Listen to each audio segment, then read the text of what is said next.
নমস্কার, তাপসী রান্নাঘরে সকলকে স্বাগত। শুরু করছি নতুন একটা দিনের নতুন একটা ভিডিও। আজ আমি করব চিতই পিঠা বা সাজ পিঠা। স্বাদ ছাড়াই সাজ পিঠা, নর্মাল কড়াইতেই সাজ পিঠা করব। তবে চালের গুঁড়ি দিয়েও করব না, চালের গুঁড়ি ছাড়া সাজ পিঠা। আমি চালের গুঁড়ির ঝামেলাও রাখছি না, চালের গুঁড়ি করার ঝামেলাও রাখছি না, সেভাবেই আজ করব সাজ পিঠা। কিন্তু স্বাদ হবে চালের গুঁড়ির মতোই, আর পিঠেও হবে নরম ও সফট আর জালিদার। তাহলে চলুন ভিডিওটা আমি শুরু করছি। আমি সাজ পিঠাটা কীভাবে করছি সেটাই আপনাদের সঙ্গে শেয়ার করব। আমার সঙ্গে থাকুন, প্রথম থেকে শেষ পর্যন্ত দেখতে থাকুন। আমি এখানে একটা দেখুন বাটি নিয়ে নিয়েছি। এবার আমি নিয়ে নেব এখানে একটা এরকম ছোট বাটি, ছোট একটা স্টিলের বাটি। এখন আমি নিয়ে নেব 10 টাকা দামের এক প্যাকেট সুজি। এই সুজিটা দিয়েই আমি আজকে সাজ পিঠা করব। খেতে কিন্তু দারুণ হয়। এবার আমি সাজ পিঠাটা করার জন্য সুজিটা প্রথমে বাটিতে মেপে নিচ্ছি আমি, তাহলে আপনারাও বুঝতে পারবেন, আপনাদেরও বুঝতে সুবিধা হবে। দেখুন, এই এক প্যাকেট সুজি আমি নিয়ে নিয়েছি। আমার কিন্তু এক বাটি সুজি হয়েছে 10 টাকার এক প্যাকেট সুজিতে। এই বাটিটার এক বাটি সুজি হয়েছে। এবার আমি সুজিটা একটু চেলে নেব। যতই প্যাকেট সুজি হোক, বলা তো যায় না, ভিতরে তো পোকা থাকতেই পারে। তাহলে আমি একটু সুজিটা ফ্রেশ করে নিচ্ছি চেলে। এখানে আমি নিয়ে নিয়েছি দেখুন কুসুম কুসুম গরম জল। এবার আমি এই গরম জলটা এই সুজির মধ্যে দিয়ে দেব।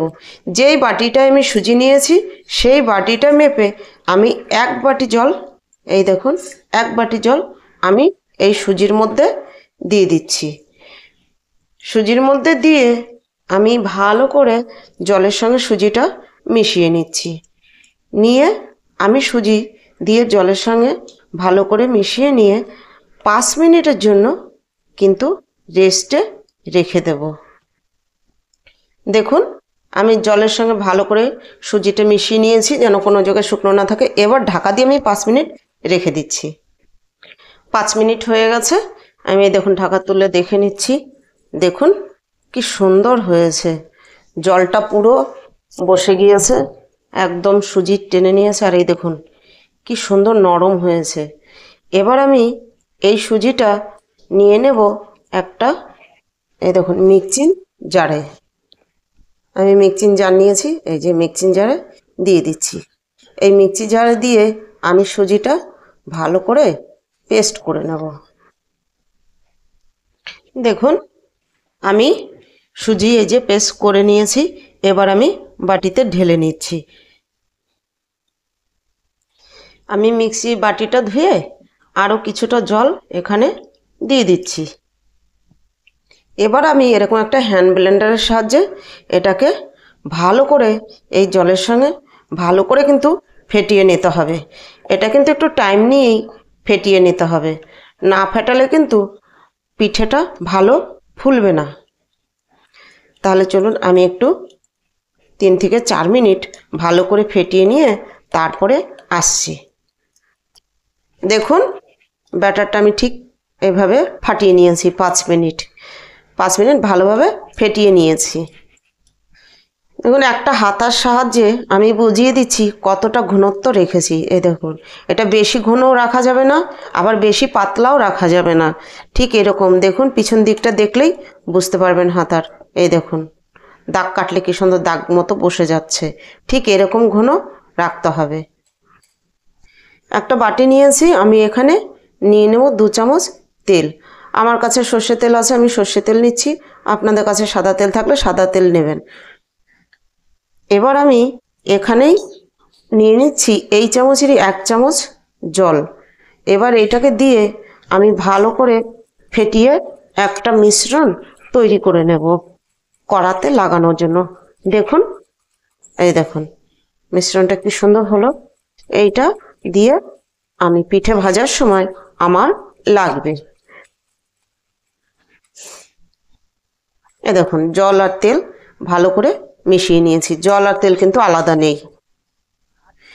দিয়ে দিচ্ছি আমি পরিমাণ মতো নুন, আর দেব আমি দেখুন এখানে বেকিং পাউডার, বেকিং সোডা কিন্তু নয়, আমি বেকিং পাউডার দিয়ে দিচ্ছি। এটা কিন্তু পিঠে বানানোর আগেই দিয়েই পিঠে বানানো শুরু করতে হবে। এবার আমি ভালো করে মিশিয়ে নিচ্ছি নুন আর এই বেকিং পাউডার। দেখুন বেকিং পাউডারটা যখনই দিয়েছি কীরকম ফুলে উঠেছে। আর এই বেকিং পাউডার দিয়ে আপনারা যদি মনে করেন মিশিয়ে আমরা রেখে দেব, তাহলে কিন্তু কাজ করবে না। বেকিং পাউডার বেশি সময় এর কাজ করে না, বেশি সময় রেখে দিলে কাজ করে না। এটা দিয়ে সঙ্গে সঙ্গেই এটাকে ভাজতে হবে। তার জন্য আমি এবার এটা ভালো করে এই নুন আর বেকিং পাউডারটা ভালো করে 1 মিনিট একটু মিশিয়ে নেব। এবার একটু ঢাকা দিয়ে রেখে দিচ্ছি সাইডে। দেখুন আমি নর্মাল এরকম একটা সিলভার কড়াই নিয়ে নিয়েছি। আমি কড়াইটা সাইজে একটু ছোট আছে, এই কড়াইটা নিয়েছি নর্মাল। এই কড়াইটাই আজকে আমি শাঁস পিঠে করব বা চিতই পিঠে করব। কড়াই আমি বসিয়ে দিয়েছি, গ্যাস জ্বেলে দিচ্ছি। কড়াইটা আমি প্রথমে ভালো করে গরম করে নেব।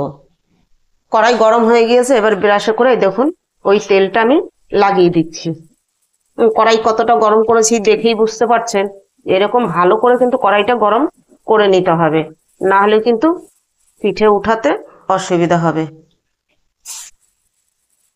দেখুন কড়াইতে ভালো করে তেল দিয়ে দিয়েছি। এবার এরকম 1 হাতা করে নিয়ে আমি কড়াইতে দিয়ে দিচ্ছি। দেখুন এবার দিয়ে আঁচ করে দিয়েছি একদম লো, দিয়ে আমি 2 থেকে 3 মিনিটের জন্য ঢাকা দিয়ে দিচ্ছি। এভাবে ঢাকা দিয়ে 2 থেকে 3 মিনিট আমি হতে দেব। ঢাকা তুলে দেখে নিচ্ছি পিঠাটা হলো কিনা। দেখুন কি সুন্দর ফুলো ফুলো, একদম ফুলকো ফুলকো পিঠে হয়েছে, আর কি নরম হয়েছে। দেখুন উঠেও গেল, একদম ইজি। এবার আমি একটা প্লেটে তুলে নিচ্ছি। আমি আরেকটা একইভাবে করে আপনাদের দেখাবো যে আমি কিভাবে পিঠেটা করছি, বুঝেছেন। এবার গোলাটা না দেওয়ার সময় একটু হাতা দিয়ে ভালো করে নাড়িয়ে নিতে হবে, যেন উপরে জল নিচে পুরটা গোলাটা যেন বেশি না থাকে। এ দেখুন এরকম করে নিচ্ছি, নিয়ে দিয়ে দেব। আর একটু দিচ্ছি, আমার একটু কম হয়েছে। আর আপনারা যদি একটু এর থেকে ছোট ছোট করতে চান তাহলে কম কম করে দেবেন। এবার আবার আমি 2 থেকে 3 মিনিটের জন্য ঢাকা দিয়ে রাখবো। আবার পরে যেটা দিয়েছি দেখে নিচ্ছি। দেখুন কি সুন্দর হয়েছে, কি সুন্দর ফুলেছে। এটাও আমি তুলে নিচ্ছি, হয়ে গেছে। দেখুন কি সুন্দর, একদম ইজি উঠে যাচ্ছে।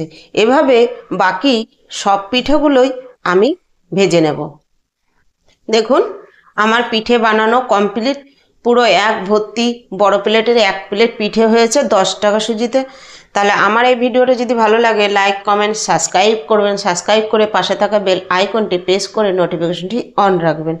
আর আমার নতুন বন্ধুদের বলছি অবশ্যই আমার চ্যানেলটা সাবস্ক্রাইব করে আমার পাশে থাকবেন, আমাকে এগিয়ে যেতে সাহায্য করবেন। আমি একটা পিঠে আমি দেখাচ্ছি ছিঁড়ে, যে কি সুন্দর, দেখুন কি সুন্দর নরম হয়েছে। দেখুন একদম নরম, দেখেছেন, দেখুন চেপে দিলে ধরে যাচ্ছে। আর ভিতরটা দেখবেন কি সুন্দর সফট, এত সুন্দর সফট হয়েছে আর এত জেলিদার হয়েছে ভিতরটা। দেখুন না দেখলেই বুঝতে পারবেন না। দেখুন কি সুন্দর জেলি হয়েছে ভিতরটা, একদম ফুটো ফুটো ফুটো ফুটো ফুটো হয়েছে। দেখুন কি সুন্দর হয়েছে পিঠেটা, আর খেতেও কিন্তু টেস্টি হয়েছে। আমি কিন্তু খেয়ে দেখেছি, তাই আপনাদের বললাম। এভাবে একবার হলেও এভাবে পিঠে বানিয়ে খেয়ে দেখবেন। কোনো ছাঁচের প্রয়োজন নেই, কোনো ঝামেলা নেই, চাল গুঁড়ো করার ঝামেলা নেই, কোনো ঝামেলা নেই। ঝামেলাবিহীন এই চিতই পিঠে খেতে কিন্তু হয় অসাধারণ। আজ ভিডিওটা এখানেই শেষ করছি। ফিরে আসবো নতুন একটা দিনে নতুন একটা ভিডিও নিয়ে।